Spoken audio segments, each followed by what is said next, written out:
Halo, perkenalkan nama saya Indah Yani Puru Tambunan. Saya dosen di Stikes Senior Medan. Basic pendidikan saya D4 Bidan Pendidik dan S2 Kesehatan Masyarakat. Mata kuliah yang saya ajarkan yaitu asuhan kebidanan, kemudian keterampilan dasar praktek klinik, kemudian etika dan hukum kesehatan.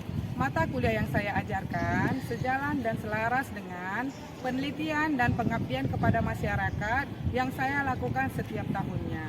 Mari kita saksikan video pembelajaran yang akan saya buat. Terima kasih.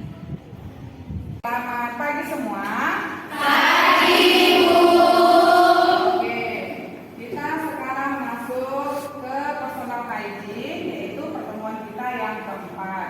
Sebelumnya kita belajar tentang kebutuhan nutrisi. Apa tadi?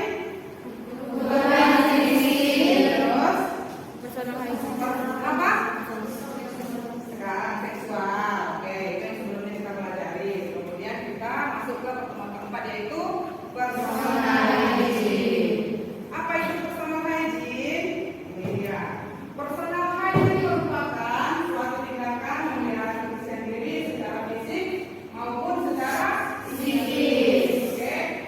Personal hygiene itu menjadi bagian penting dari proses kebersihan dan merupakan dasar untuk membangun hubungan yang sehat dengan anggota keluarga dan teman-teman kalian. Seperti kalian juga ya, kalian di asrama juga harus sama-sama menjaga personal hygiene kalian masing-masing. Oke. Kemudian apa-apa saja bagian-bagian dari personal hygiene di situ sama-sama kita lihat. Ayo, apa aja? Yang pertama, cuci baju menggunakan sabun. Oke, kemudian mandi. Oke, kemudian apa? Mencuci tanganmu. Oke, kemudian apa lagi? Mencuci tempat makananmu, piringmu, kemudian cangkirmu, sendokmu, apa alat-alat makanmu kamu cuci juga ya. Kemudian apa? Kemudian apa lagi? Sikat gigi. Oke, itu nanti ya yang kita pelajari. Kemudian selanjutnya, oke, ini ibu jelaskan secara detailnya ya. Macam-macam tindakan personal hygiene seperti yang kita baca tadi. Cuci rambut, sikat gigi, mandi, menggunakan parfum juga boleh ya. Itu menunjukkan bahwa personal hygiene itu wangi. Ya, kenapa? Kalau kawan nggak mandi bisa juga pakai parfum, tapi aromamu yang bau ringan itu pasti terasa juga walaupun dia menggunakan parfum satu botol, pasti tercium juga aromanya ya. Kemudian apa? Cuci tanganmu. Kemudian inimu juga, tempat tidurmu juga, ini juga harus bersih ya. Kemudian yang ketujuh apa? Oke, di tempat kerja ataupun seperti kalian, di tempat kalian kuliah harus juga menjaga kebersihan. Oke, kemudian apa-apa aja faktor yang dapat mempengaruhi personal hygiene? Yang pertama adalah body image. Yang kedua, praktik sosial. Yang ketiga, status sosial ekonomi. Yang keempat, pengetahuan. Yang kelima, budaya. Keenam, kebiasaan. Dan yang ketujuh adalah body image itu yaitu ya bagaimana lah image dari tubuh kalian masing-masing. Itu sangat mempengaruhi personal hygiene kalian.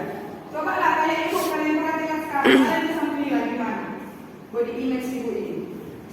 Nah, nggak mungkin ibu nggak mandikan dada kalian, benar nggak? Nggak mungkin ibu juga nggak menggunakan misalnya, nggak usah jauh-jauh lah namanya perempuan pasti namanya berhias lah, benar nggak? Ibu menggunakan deodoran, pakai parfum, mandi menggunakan sabun, seperti itu juga ya. Itu yang dilihat dari body image. Kemudian yang kedua, praktik sosial. Nah, kalian lihat sesama kalian. Ini kan kalian sosial ini namanya ya. Oke, gimana sosial kalian? Nah, kalian lihat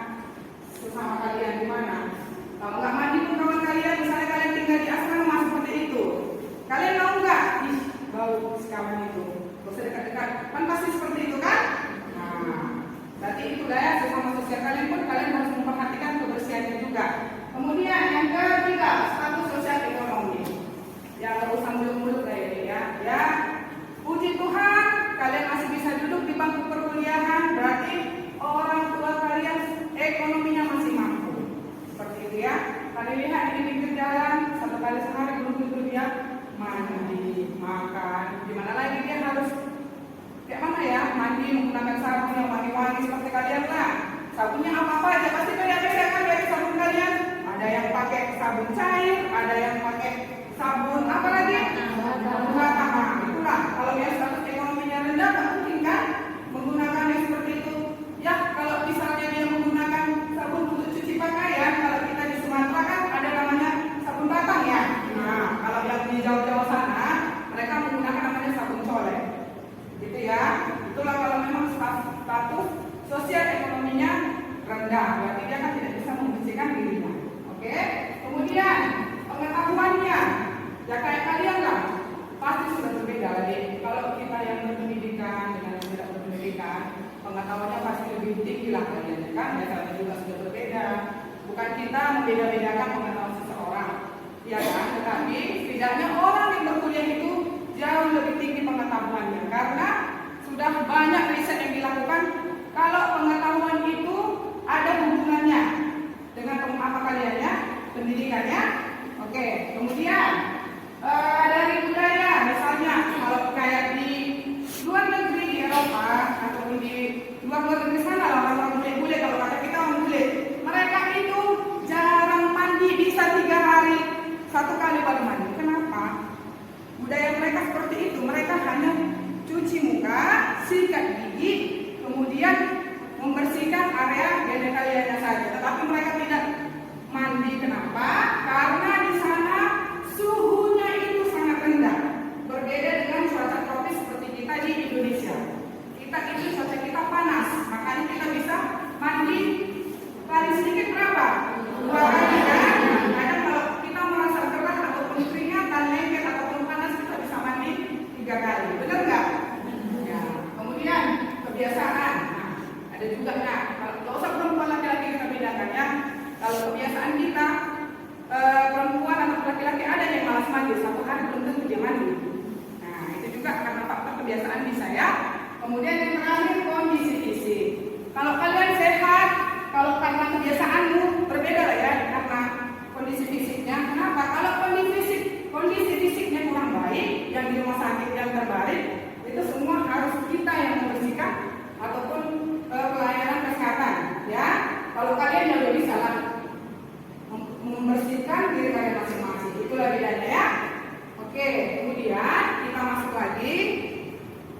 Nah, kemudian dampak masalah personal hygiene yang ini. Dampak fisiknya apa? Seseorang yang tidak memelihara kebersihan memiliki banyak gangguan pada fisiknya. Misalnya apa? Itu dia. Integritas kulit, gangguan membran mukosa mulut, infeksi pada mata, telinga, dan gangguan fisik pada tubuh. Oke. Kemudian dampak psikososialnya apa? Masalah psikososialnya yaitu apa? Kebutuhan dicintai dan juga tidak dicintai. Kemudian kebutuhan harga diri, aktualisasi diri, dan gangguan interaksi sosial. Kemudian macam-macamnya apa saja? Yang pertama, tadi sudah kita baca, mandi. Kenapa harus mandi? Itu adalah bagian perawatan hygiene total, ya. Mandi dapat dikategorisasikan sebagai pembersihan ataupun terapeutik, ya. Karena apa? Kalau badan kita bersih, pasti kita merasa badan kita ini segar, benar nggak? Kalau kita nggak mandi pasti gimana? Lemas atau gimana? Merasa badan ini nggak enak kan? Geram, lengket, benar nggak? Oke, kemudian kita masuk yang kedua, perawatan rambut. Misalnya kalian 1 minggu tidak mencuci rambut gimana? Gimana rasanya? Gatal kepalanya kan? Ada nggak kerak-kerak di dalam kepala kalian itu? Terus rambut kalian itu berminyak nggak rasanya? Seperti itu. Kalau sampai tidak mau bersihkan rambut ataupun mencuci rambut, makanya itulah yang akan kalian rasakan ya. Oke. Kemudian memelihara dan memotong kuku. Tujuannya apa?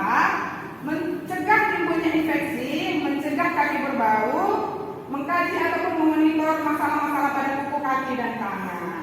Oke, kalau kalian pernah kaki kalian ininya busuk kukunya, nah seperti itulah kalau kalian rawat kuku kalian, kuku tangan ataupun kuku kaki, maka akan terasa bau Oke, kemudian kesehatan gigi dan mulut. Oke, kalian pun harus tahu bagaimana menjaga kesehatan gigi dan mulut kalian. Jangan sampai ada nanti sariawan, iya kan? Terus kemudian ada luka di mukosa kalian, itu tidak baik untuk kalian ya. Apabila ada sesuatu hal penyakit yang masuk ke dalam mulut kalian, apabila pas waktu mulut kalian dalam keadaan tidak baik-baik saja, makanya cepatlah nanti kalian tertular sama penyakit yang lainnya. Oke, kemudian perawatan kulit. Oke, bagaimana perawatan kulit itu? Yaitu tadi kalian harus mandi yang bersih. Kalau misalnya ini pakailah body lotion, ya kan, biar aromanya juga terasa wangi. Dicium orang juga pun aromanya juga wangi kan. Kemudian perawatan diri kalian. Kalau kita perempuan ini sangat sensitif, karena apa? Karena bagian genitalia kita itu sangat basah, ya. Jadi ya itulah harus apabila pakaian dalam kalian itu terasa basah, ya, kalau terasa basah harus digantilah pakaian dalamnya ya. Seperti itu, dan jangan genitalia kita itu wanita biar tidak berbau tidak sedap. Oke. Kemudian kebersihan tangan juga. Kalau kalian melakukan tindakan, misalnya melakukan sebelum makan, cuci tangan. Terus kalian setiap melakukan sesuatu, kalian juga harus cuci tangannya. Biar apa? Biar tangan kalian itu lebih bersih ya. Oke. Kemudian apa saja dampak kurangnya personal hygiene? Dampak fisik, banyak gangguan kesehatan yang derita ya. Seperti yang tadi, adanya kalau kalian malas cuci rambut, apa? Kutu, ketombe. Kalau kalian tidak mandi, apa tadi? Penyakit kulit, urat panu.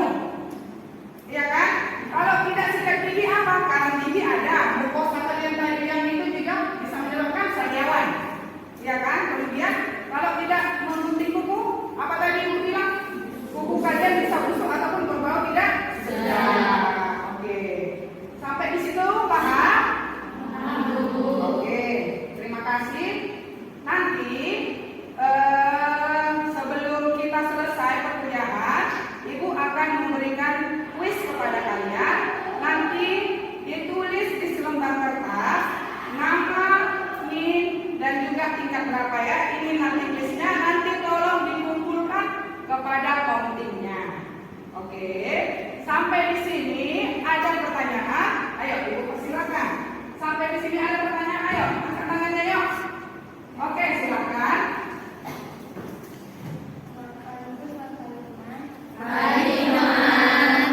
Izin bertanya Bu. Iya. Pertanyaan saya, berapa kali sehari mengganti pembalut yang baik Bu? Oke, silakan dulu Gani. Terima kasih buat pertanyaan. Oke, ini pertanyaan yang sangat bagus ya. Kita sebagai wanita, apalagi kita setiap bulan akan dapat menstruasi. Jadi mengganti pembalut yang baik itu adalah minimal 3 kali dalam sehari. Kenapa? Karena kalau kita tidak mengganti pembalut, bakteri di dalam darah kita itu, menstruasi kita itu akan menyebabkan bau atau penyakit kembali kepada area genitalia kita. Jadi minimal 3 kali tergantung kebutuhan. Tetapi minimal 3 kali ya. Apabila dalam menstruasi berlebih, bisa sampai 6 atau 7 kali kalau mengganti. Tetapi minimal harus 3 kali. Oke, sampai di sini cukup mengerti? Oke, ada lagi pertanyaan? Oke, silakan. Selamat pagi Bu. Ya. Saya ingin bertanya Bu, apakah personal hygiene itu berhubungan dengan psikologi pada ibu Bu? Oke, terima kasih. Personal hygiene itu berhubungan dengan psikologi. Kenapa dibilang seperti itu? Coba kalian bayangkan dulu. Kalau psikologi kita terganggu, jiwa kita terganggu seperti orang bilang itu, gimana personal hygiene-nya kalian lakukan? Mereka ada mandi nggak? Oke, mereka ada gunting kuku nggak? Adakah mereka sampoan? Seperti itu ya. Jadi itu ada hubungannya ya. Kalau psikologinya itu terganggu, berarti dia personal hygiene-nya tidak dilakukannya. Tetapi kalau psikologi baik-baik saja, maka kau bisa melakukan personal hygiene. Sampai di situ paham? Oke, terima kasih. Ada lagi? Oke, silakan.